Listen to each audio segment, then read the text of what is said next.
Types of tests. आपने कई तरह की टेस्ट की टाइप्स पढ़ी होंगी या सुनी होंगी। ब्राउन के मुताबिक लैंग्वेज करिकुलम में 5 टेस्ट्स की अकसाम पाई जाती हैं, जिनमें proficiency test, diagnostic test, placement test, achievement test and aptitude test शामिल हैं। मगर इन 5 के अलावा हम सब्जेक्टिव वर्सेस ऑब्जेक्टिव टेस्ट भी आज पढ़ेंगे, यानी कि हम देखेंगे कि ये 5 टेस्ट क्या हैं, इनको कैसे एडमिनिस्टर किया जाता है। मगर इसके साथ साथ हम objective way of testing and subjective way of testing भी पढ़ेंगे और हम criterion reference test and non reference test की भी आज स्टडी करेंगे इसी वीडियो में। तो बने रहिए हमारे साथ, we'll just be back.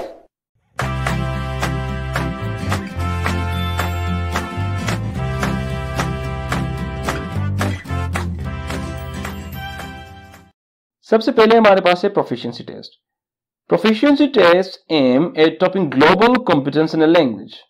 Proficiency tests have traditionally consisted of standardized multiple choice items on grammar, vocabulary, reading comprehension, oral comprehension, and sometimes a sample of writing. Proficiency test में हम किसी भी चीज की competence चेक करते हैं, हम proficiency test करते हैं। हम देखते हैं कि सामने वाला जो हमारा बंदा है, जिससे हम अपनी टेस्ट कंडक्ट कर रहे हैं, जो स्टूडेंट है, जो सब्जेक्ट है हमारा, जो कि ये टेस्ट दे रहा है, उसमें किसी भी पर्टिकुलर एबिलिटी के बारे में, किसी भी पर्टिकुलर स्किल के बारे में कितनी कैपेसिटी है, कितनी कॉम्पिटेंस है, कितनी प्रोफिशिएंसी है। ट्रेडिशनली अगर हम देखें तो कई जगहों पर एक स्टैंडर्डाइज्ड वे में प्रोफिशिएंसी टेस्ट ली जाती रही है, जैसे कि ग्रामर की प्रोफिशिएंसी टेस्ट ली जाती है, ग्रामर की डिफरेंट एक्सरसाइजेस की, ताकि देखा जाए कि जो हमारे स्टूडेंट्स हैं उनकी कितनी ग्रामर के ऊपर ग्रिप है।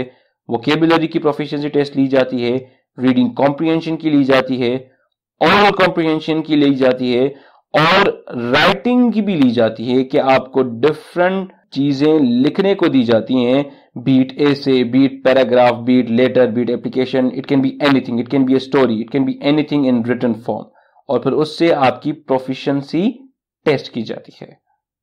तो प्रोफिशिएंसी टेस्ट किसी भी पर्टिकुलर स्किल को टेस्ट करने के लिए होती है। Then we have diagnostic test. A diagnostic test is designed to diagnose a particular aspect of a language. A diagnostic test on pronunciation might have the purpose of determining which phonological features of English are difficult for a learner and should therefore become a part of a curriculum and so on. Diagnostic test जो है वो diagnosis के लिए काम आती है। अब diagnosis का मतलब होता है कि चीजों को एनालाइज करना, चीजों को स्टडी करना before going with the procedures, यानी कि लर्निंग स्टार्ट करने से पहले, फॉर्मल लर्निंग स्टार्ट करने से पहले आपके पास एक बच्चा स्कूल में, एकेडमी में, ट्यूशंस के लिए, व्हाटएवर आपके लिए पढ़ने आया है, आपके पास एक बच्चा आया है पढ़ने के लिए, आप सबसे पहले उसकी डायग्नोस्टिक टेस्ट लेंगे। आप ये देखेंगे कि इसमें क्या खासियतें हैं, इसमें क्या वीकनेसेस हैं, उसकी स्ट्रेंथ्स और वीकनेसेस मालूम करेंगे, उसकी जो ऑलरेडी नॉलेज है वो देखेंगे और वो नॉलेज जो उसे रिक्वायर्ड है वो एनालाइज करेंगे। तो ये चीजें आप डायग्नोस्टिक टेस्ट में देखते हो। फॉर एग्जांपल प्रोनाउंसिएशन के लिए आप एक फोनोलॉजिकल टेस्ट उसकी ले लेंगे, आप देखेंगे कि उसकी कौन सी जो फीचर्स हैं फोनोलॉजिकल वो उसे आते हैं और कौन से फोनोलॉजिकल फीचर्स उसे नहीं आते। आप रीडिंग कॉम्प्रिहेंशन की उससे टेस्ट लेंगे और आप ये मालूम करेंगे कि ये रीडिंग कॉम्प्रिहेंशन में कौन सी लेवल पर फॉल करता है। आप उससे वोकेबुलरी की या ग्रामर की टेस्ट लेंगे और आप ये आइडेंटिफाई करेंगे कि ये बच्चा जो हमारे पास आ रहा है इसकी ऑलरेडी कितनी लेवल है और इसको फिर हम कौन सी चीजें अपने कोर्स में, अपने करिकुलम में ऐड करके आगे दें ताकि ये एक नेक्स्ट लेवल पर जा सके। थर्ड नंबर पर हमारे पास है placement test. A placement test aims at placing a student into an appropriate level or section of a language curriculum or school. A placement test typically includes a sample of material to be covered in the curriculum. अब जब नया बच्चा आता है तो हमें ये define करना होता है, हमें ये डिसाइड करना होता है कि इस बच्चे की लेवल क्या है और उसे कौन सी क्लास में, कौन से सेक्शन में बिठाना चाहिए। इस पर्पस को सर्व करने के लिए हम प्लेसमेंट टेस्ट लेते हैं। हम क्या करते हैं कि जो हमारा एग्जिस्टिंग करिकुलम होता है वहां से हम कोई भी एक टेक्स्ट, कोई भी एक एक्सरसाइज उठाकर उस बच्चे से पूछते हैं और फिर हम ये देखते हैं कि उस बच्चे को वो चीजें आती हैं या नहीं आती। अगर वो चीजें उसे आती हैं तो उसे नेक्स्ट लेवल पर भेजा जाता है, और अगर उसे वो चीजें नहीं आती तो फिर उसी करिकुलम जिसमें से हमने वो सिलेबस का पार्ट लिया है अपनी टेस्ट कंडक्ट करने के लिए, उसी लेवल पर उसी क्लास में उस बच्चे को बिठाया जाता है। फॉर एग्जाम्पल, एक बच्चा आता है लैंग्वेज सीखने, और एक एकेडमी है जो कि beginners level, intermediate level and then advance level के कोर्सेज प्रोवाइड कर रही है। वो बच्चा आके अपनी टेस्ट देता है, और जो बिगनर लेवल का कोर्स है वहां से उससे सवालात पूछे जाते हैं। यहां से ये मालूम होता है अगर बच्चा सही जवाब देता है तो उसे इंटरमीडिएट लेवल में भेजना चाहिए, और अगर वो बच्चा सही जवाब नहीं देता तो फिर उसे बिगनर लेवल पढ़ाने की जरूरत है। तो ये हमारी प्लेसमेंट टेस्ट होगी कि जब भी एडमिशंस होती हैं उससे पहले हम प्लेसमेंट टेस्ट ले लें, ताकि हमें पता चले कि ये जो हमारे पास स्टूडेंट्स आ रहे हैं ये कौन सी लेवल, कौन सी क्लास या फिर कौन से सेक्शन के लिए फिट होंगे। Then we have achievement test. Achievement tests are limited to particular material covered in a curriculum within a particular time frame, and they are offered after a course has covered the objectives in question. It is to determine acquisition of course objectives at the end of a period of instruction. Achievement test नाम से पता चलता है कि जब हमारा course complete हो जाता है, जब हमारी इंस्ट्रक्शन का पीरियड कंप्लीट हो जाता है, जब लेक्चर्स सारे मुकम्मल हो जाते हैं, जब लर्निंग का प्रोसेस पूरा हो जाता है, तो फिर हम एट द एंड एक टेस्ट लेते हैं जिसमें हम ये देखते हैं कि बच्चों ने क्या क्या अचीव किया है, स्टूडेंट्स ने क्या क्या अचीव किया है, तो उनकी अचीवमेंट को मेजर किया जाता है। दरअसल इसका प्रोसीजर ये होता है कि एक डिजाइंड करिकुलम होता है in the form of book और in the form of an outline और एनीथिंग एल्स। उस करिकुलम में से ही अचीवमेंट टेस्ट ली जाती है। पहले वो करिकुलम पढ़ाया जाता है, पहले वो सिलेबस पढ़ाया जाता है, और जब लर्निंग का पीरियड खत्म हो जाता है तो फिर उसमें से अचीवमेंट टेस्ट दी जाती है, ताकि पता चले कि बच्चे ने कितना अचीव किया है और क्या क्या अचीव नहीं किया। Then we have aptitude test. An aptitude test is a test that predicts a person's future success. A language aptitude test is designed to measure a person's capacity or general ability to learn a foreign language and to be successful in that undertaking. Aptitude test दरअसल ये decide करती है कि हमें कितनी potential है और हम कहां तक आगे जा सकते हैं, हम फ्यूचर में किस तरह से खुद को डायरेक्ट करें ताकि हम सक्सेस तक पहुंच सकें।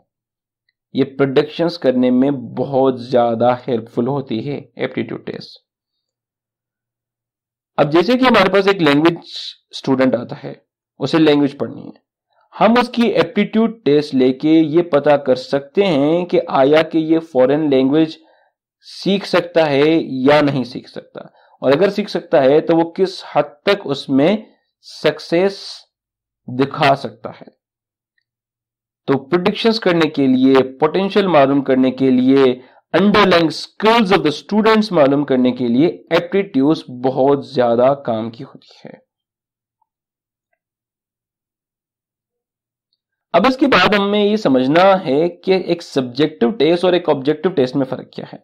टकमैन ये कहते हैं कि all the test items, no matter how they are devised, require candidates to exercise a subjective judgment.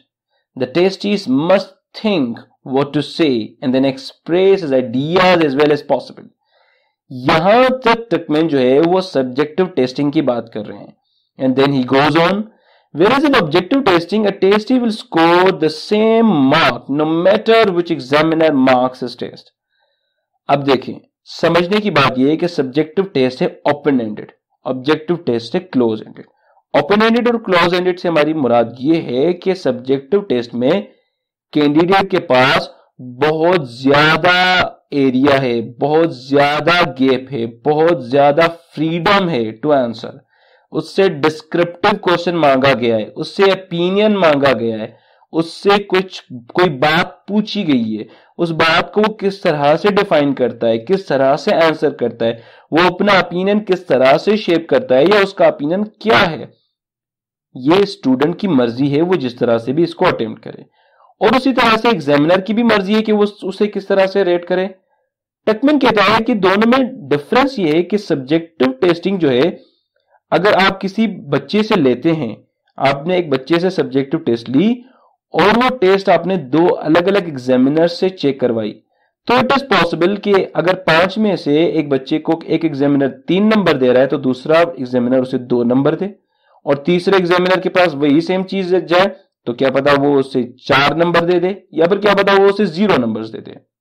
तो मतलब सब्जेक्टिव टेस्ट में जितनी फ्रीडम स्टूडेंट के पास होती है लिखने की, उतनी ही फ्रीडम एग्जामिनर के पास होती है उसे रेट करने की, उसे मेजर करने की। लेकिन ऑब्जेक्टिव टेस्ट में ऐसा नहीं होता। ऑब्जेक्टिव टेस्ट आप 10 बंदों से चेक करवा लें, मशीन से चेक करवा लें, 100 बंदों से चेक करवा लें, इसकी जो रिजल्ट है वही रहेगी। हम इसकी मिसाल लेते हैं। ऑब्जेक्टिव टेस्ट जो है वो यस नो में होती है, वो ट्रू फॉल्स में होती है, वो वन वर्ड आंसर में होती है, वो फिल इन द ब्लैंक्स में होती है, वो एमसीक्यूज टाइप होती है।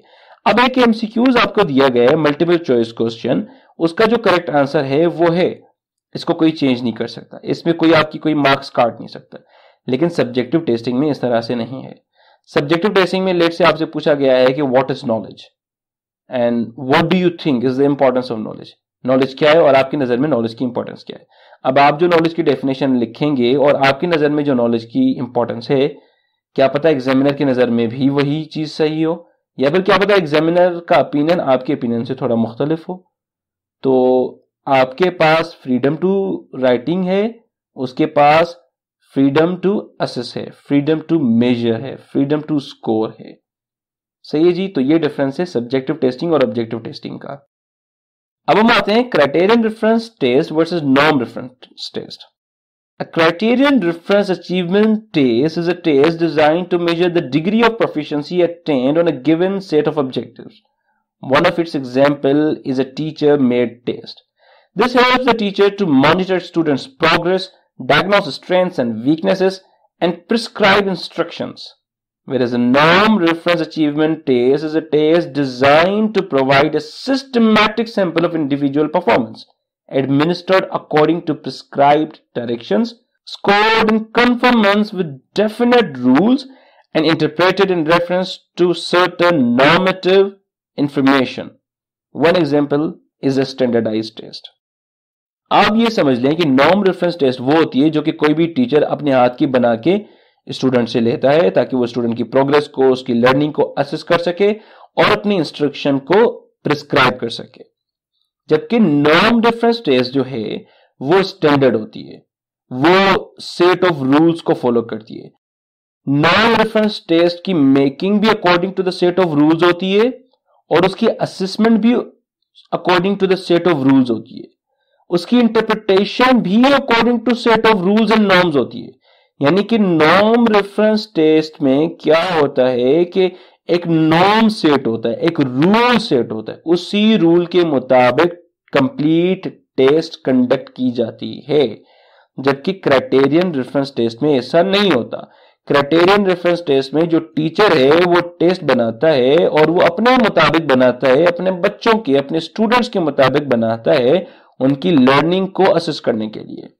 Whereas on the other hand, norm reference में वो अपनी मर्जी से टेस्ट नहीं बना सकता। नॉर्म रेफरेंस में एक एग्जामिनर को, एक टीचर को according to the set of rules ही टेस्ट बनानी होगी।